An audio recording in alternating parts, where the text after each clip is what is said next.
This week in East Brunswick, Channel 8 visited the dedication ceremonies at the newly renovated Victory Gardens apartment complex. We also attended a program at Frost School which kicked off a Be Alert to Vandalism campaign and took a look at final touches on Playhouse 22. Other features this week will include Sharon Karmazin speaking with members of the East Brunswick Lions, advice on what to do in the event of an auto accident from the township's Consumer Department, and coverage of this week's Town Council meeting. At Sunday's Victory Garden ceremonies, Mayor Fox and George Post offered congratulations to those who helped make this project possible. This is really an accomplishment of the community, and I think it's one of which the community can be exceedingly proud. I guess 10 years ago, the conditions here began to deteriorate, and despite the most vigorous enforcement action, it was just impossible to improve the living conditions of the people who lived here because of the way our laws are constructed at state level and because of the massive problem of housing and the difficulty of having enough enforcement people. And so by 1975 and 1976, we had a file about this thick of enforcement actions that had been taken, and yet it had not produced better housing for people here. And it was really Roberta and Alvin who came up with the idea of trying to acquire the property and creating a nonprofit housing corporation in our community. And we did that.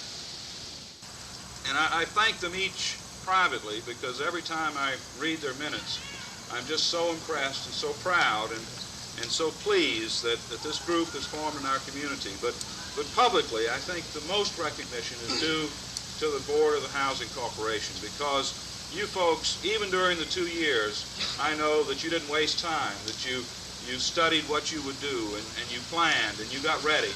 And so that when we were ready to turn the property over to you, you were ready to take it and to move very smoothly to where we are today.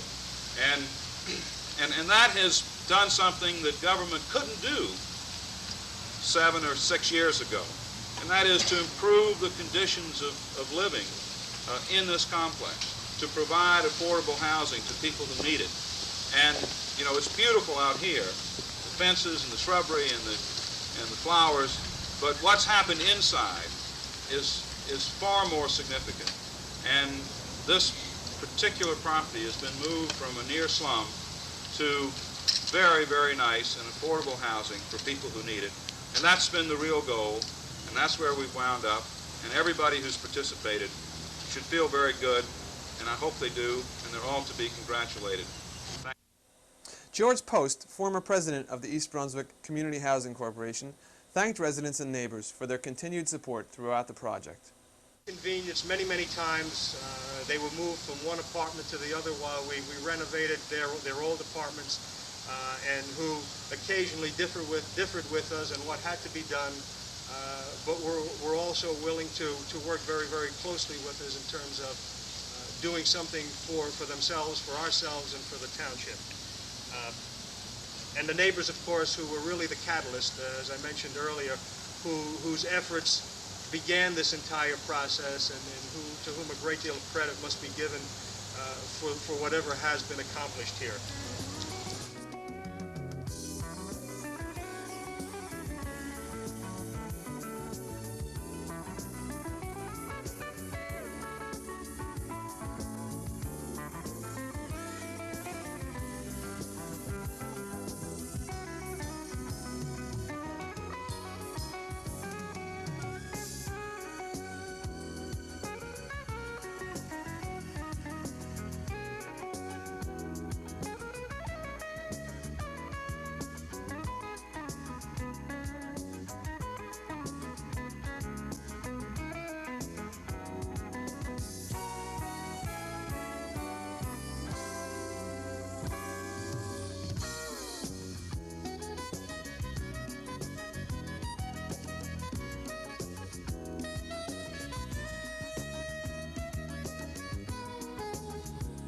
On Monday, the Frost School PTA kicked off their Be Alert anti-vandalism campaign. On behalf of the Robert Frost PTA, I welcome you all here. We've had a fantastic response to our Be Alert campaign, and we are all very, very excited about it. You have all answered the question, how will you be a good alert? The answer we received were nothing short of heartwarming. You truly deserve your alert buttons that you received this morning. Please wear them proudly, as we do. Encourage everyone, everywhere, to be alert. Later, the alert made a special appearance and presented a plaque to Superintendent of Schools Joseph Sweeney. Thank you very much. My office maybe could stand some people like you up there because from time to time it gets a little messy. It's always a pleasure to come here and to Frost School, first of all, see you people. But over a long period of time, the parents of this school have been very supportive of the school system and education, and I think this morning's program is another indicator of that. The parents of this school, you're very lucky to have them, always do helpful things. They tend not to be critical and try to work out problems, and this is a good, positive way to do it.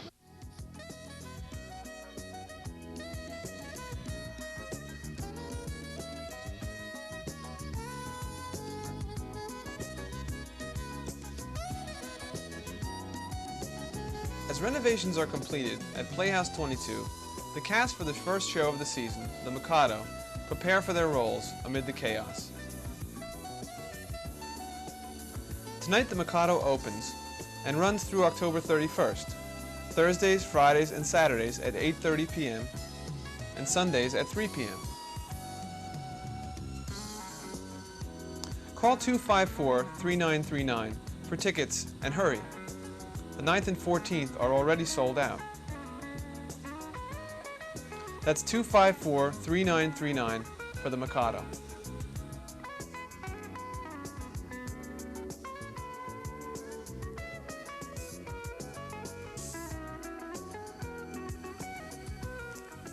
Hello, I'm Adrienne Eisner of the East Brunswick Consumer Affairs Office. Welcome to Consumer Aware. Every driver may someday face a situation in which he or she is involved in an automobile accident. If this misfortune should occur, there are certain steps you should be aware of that are very important. Try to prevent further damage and injury. Set emergency flashes and flares a substantial distance behind the accident to alert oncoming motorists. If your vehicle is operable, park it against the curb or off the roadway as quickly as possible. Check for injuries in both cars and send for medical help if necessary. Don't move any injured people unless you are qualified to do so. Exchange information with the other driver. Record the name, address, registration details, vehicle description, and license number of the other operator. Record the names and addresses of other occupants of the vehicle and the name of the other party's insurance company as well. Write down the names and addresses of all witnesses. Contact the police if they have not already arrived. Be sure to record the names and badge numbers of any police officers who arrive. Make no admissions, sign no statements, make no admissions, and don't give the limits of your insurance coverage to the other party in the accident. If your vehicle requires towing, get the name and address of the towing company and the name of the truck operator. Notify your insurance company as soon as possible so they can begin their claims investigation. And make a full claims report. Be sure to provide all the information that you have gathered. If you have a son or daughter who has recently become a driver, be sure to take the time to explain to them all the information I have told you tonight. It will prevent many mistakes and heartaches later on. Thank you for joining me on Consumer Aware.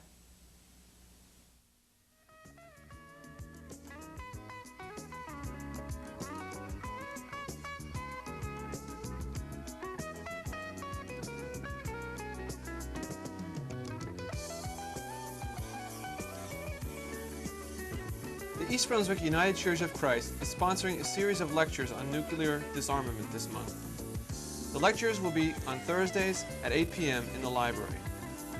This week's lecture presented an introduction to the arms race. I'm Paula Durant, and I am the minister of the United Church of Christ, and I'd like to say a few words before I introduce our speaker of the evening. First of all, I'd like you all to know that last spring, or late last winter, before the referendum, members of my congregation felt so keenly that we had to do something about the growing nuclear peril. We just could not sit idly and silently by any longer. So prior to the referendum, we began to plan this series. And lo and behold, the state of New Jersey did us a wonderful favor and did the work that we hoped we would begin in New Jersey already for us. So the referendum does appear on our November 2nd ballot. We were keenly excited when these two events coincided. And the June rally in New York just seemed to mount an excitement in many people that had not existed before. However, we feel very keenly that all of us, however committed we are to a nuclear freeze, have much to learn about the whole issue. We all have much to learn. So we hope this 6-session, 5-week series will teach us all and give us the words we need to speak more articulately to the issue at hand. Our speaker tonight is the Reverend George Hunsinger, who is presently serving as an instructor of theology at the New Brunswick Theological Seminary. Not long ago, last summer, I read a letter to the editor. It appeared in the New York Times. It caught my eye because it was written by Salvador Luria, who is a Nobel Prize winner and the head of the Cancer Research Institute at MIT. And he said something, he kind of captured something, which I had been thinking about for a long time.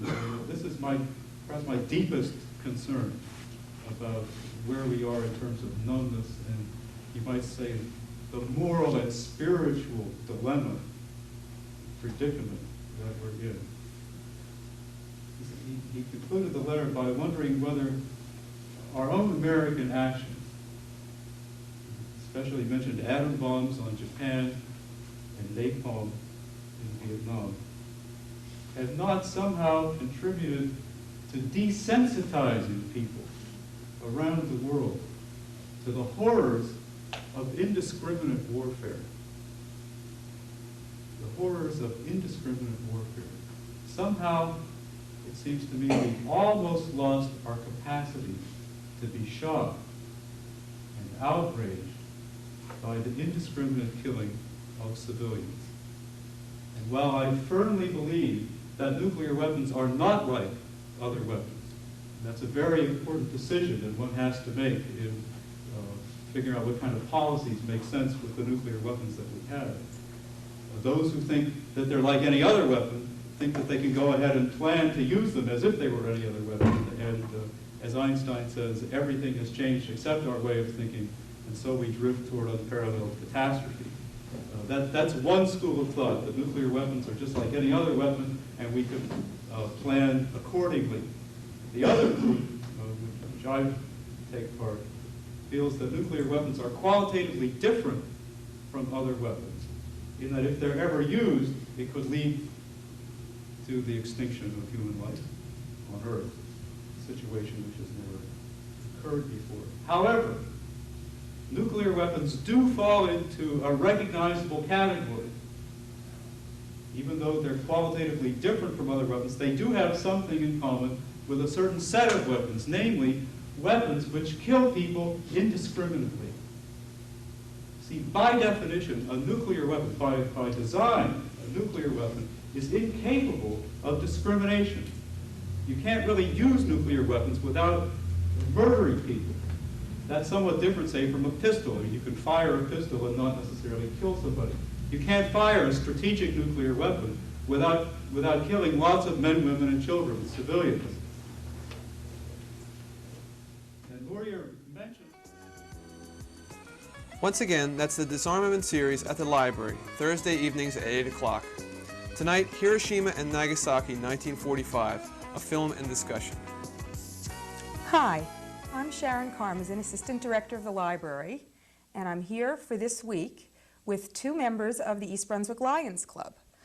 First, all the way over on my right, is Louis Samaro, the president of the East Brunswick Lions Club, and next to him, Tom Field, who's been working very closely with the library this year, who's a member of the Lions Club board. Welcome, gentlemen. Thank you for having us. Tonight, we'd like to tell our audience a little bit about what the Lions Club does and how the Lions Club is working this year with the library.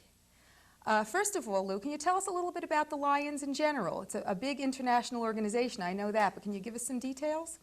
Well, the Lions is a bunch of fellows that try to help a lot of people that sort of cannot help themselves, and we try to help. Our main thing is sight, and we have gone into the hearing program in the last couple of years, and we help people that cannot purchase eyeglasses and different things for themselves, and we have some fundraisers that we do to help them along with assistance that they cannot provide How large themselves. is your group here in East Brunswick? Oh, the East Brunswick Club is 43 members we have, and we meet twice a month for a regular meeting, and once a month we meet at the library for a board of directors meeting, which at that meeting we plan all the things that we're going to do for the month or whatever comes in the future, and they give us the direction where to go, and from there we bring it back to the club and we go on. Tom, I understand you have a lot of fundraising activities planned in order to accomplish some of the purposes that you've set for yourselves this year. Can you tell us a little bit about those? Be happy to. We started our season with a soccer kick at the county fair. We've already had two major fundraisers.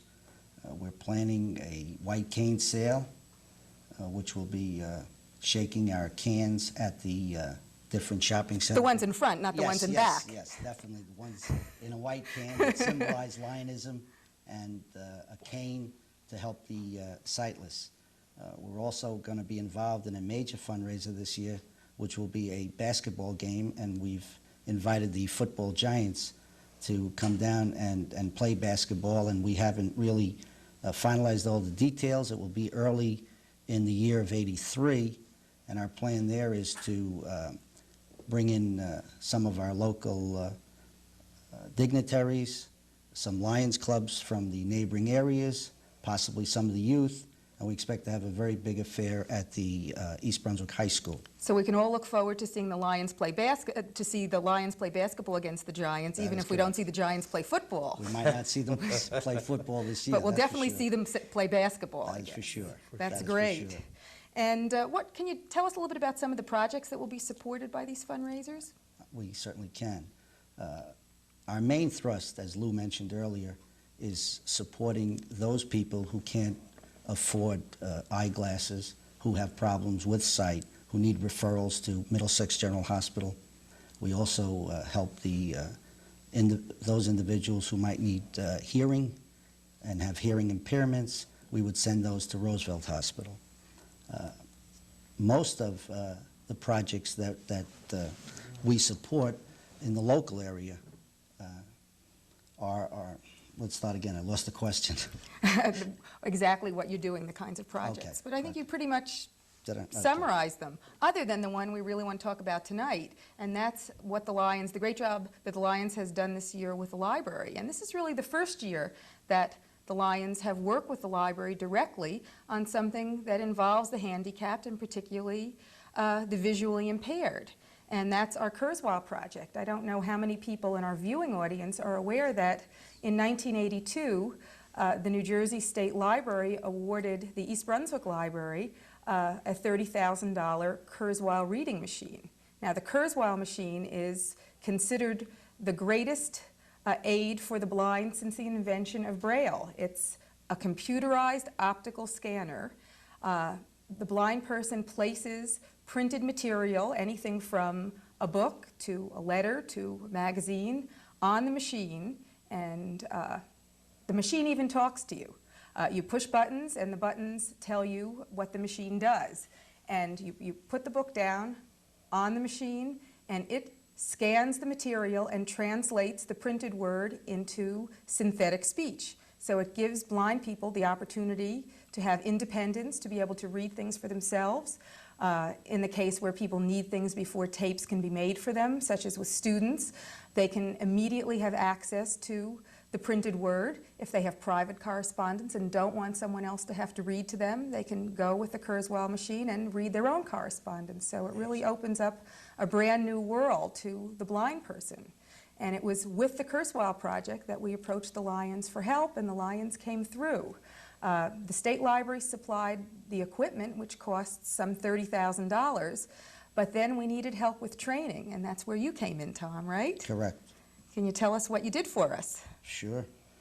The board of directors appointed myself on the project of coordinating with the library whether or not this was something that we could support because of the need of the library to have somebody underwrite the cost. This was a project, of course, that the Lions were very interested in. It had to do directly with sight, and we are very interested in both sight and also a local humanitarian project. What we did was we determined the need, and that was to support a salary for one individual to do the training. And what we did was we utilized the funds from our soccer booth kick to support that project immediately. And we are now in the process of evaluating whether or not we can go to step 2, and that is to support a maintenance contract for the Kurzweil machine. The board of directors this year has approved that project, and that is what we hope the proceeds from the basketball game that we'll do in early of '83 will be used directly to support the Kurzweil project. Well, I think Kurzweil and the Lions are very closely aligned at this point, and I'm happy to report that we have a trainer who's on our staff who has so far trained 8 visually impaired people in the area who are now using the machine. We have 2 who are currently being trained and 4 on the waiting list. So it's a very, very worthwhile project, reaching local people and people who can best use a very, very expensive piece of equipment that the library wants to see utilized. So this is really a very, very important project to us. And I guess as an outgrowth of the library's newly found relationship with the Lions comes another program that we can tell you about tonight and encourage you all to come and bring your children to. October is Handicapped Awareness Month, and in observance of that, the Lions Club is going to be sponsoring 2 performances of the Kids on the Block. Tom, want to tell us a little bit about the Kids on the Block puppet troupe? Okay. As Sharon has mentioned, on October the 16th, at 1 o'clock and at 2 o'clock, there will be 2 performances of the Kids on the Block. This is a puppet show using handicapped puppets who demonstrate the awareness of Handicap Week. And as all of our projects are from fundraisers, the Board of Directors of the East Brunswick Lions Club made a commitment that we would support this project. And I know the Children's Department is very, very enthusiastic about having the Kids on the Block here. The group that we'll be having is the Somerset branch, but Kids on the Block is actually a national program, and maybe, in fact, some of you that have HBO caught the film version of the Kids on the Block last month when it was featured on HBO. Although it tackles a somewhat serious subject, it does it in a very lighthearted, human manner that gives both handicapped children and parents and non-handicapped children and parents a greater awareness of the problems of the handicapped and how normal and handicapped children can live together and work together and be friends. So that we really are so pleased to have the Lions in with us on a project that we have been planning to do and hoping to do for quite a long time. If you're interested in coming to see the Kids on the Block, again, it's October 16th, Saturday afternoon at 1 and 2, and it's free, open to the public for school-aged children and parents. If you'd like to register, just call the library at 254-1011 1220 extension 15 to do that. Just to wind up now, I'd like to thank Lou Samaro and Tom Field for being with me tonight, and to remind you all, if you're interested in finding out more about joining the Lions, what can you do, Lou? Well, there's just a few things we can do, except what I'd like to say is that everybody can be a Lion, and you don't have to be in any walk of life. You're a truck driver, we have truck drivers to lawyers, and anybody can be. And for further information, you could write to East Brunswick Lions Club, P.O. Box 75, East Brunswick, and from there on we'll take and invite you to a meeting, and then the board of directors takes an application. If you fill it out and if you're approved by the board of directors, you will be installed as a member of the Lions Club. And it is the largest service organization in the world. We are about 1,300,000, and that's all. Is there a number? Telephone number? Yes. We could use my telephone number. Okay, give them your number. 254-6075, and that's the only number that you can reach me at. Great. Okay, so anyone interested? Are there any Lionesses in town? Not in our town, but No? there is Lionesses. We have a Lioness Club in Old Bridge. There's a Lioness Club, and So that the ladies do get involved, and the Lioness Club in Old Bridge does a wonderful job.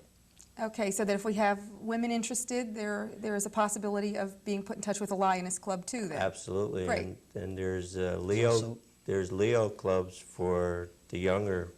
I don't know. I think they're from 13 up, Tom, or something. So everybody can get involved then if they're interested I in... believe South River has a Leo's club. If they're interested in service to the handicapped, give Lou a call or drop him a line, and he can give you more information about the Lions, the Lionesses, and even the little Leos. That's right. Okay, one last reminder, don't forget the Kids on the Block, Saturday, October 16th at 1 and 2 o'clock.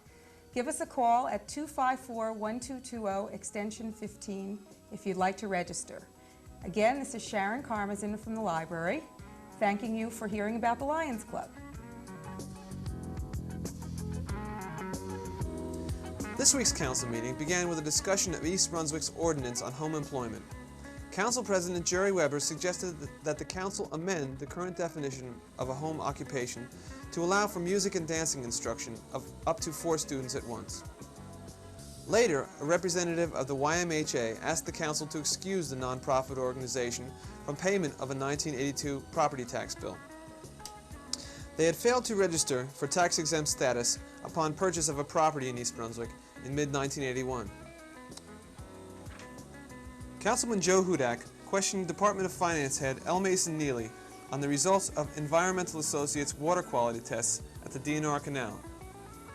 At Mr. Hudak's suggestion, following a lengthy discussion, the council decided to consider sending the test results up to all township water customers. Council President Jerry Weber suggested that the letter include mention of the fact that East Brunswick's results are well within federal standards, and that state officials agree that there is no problem with the water.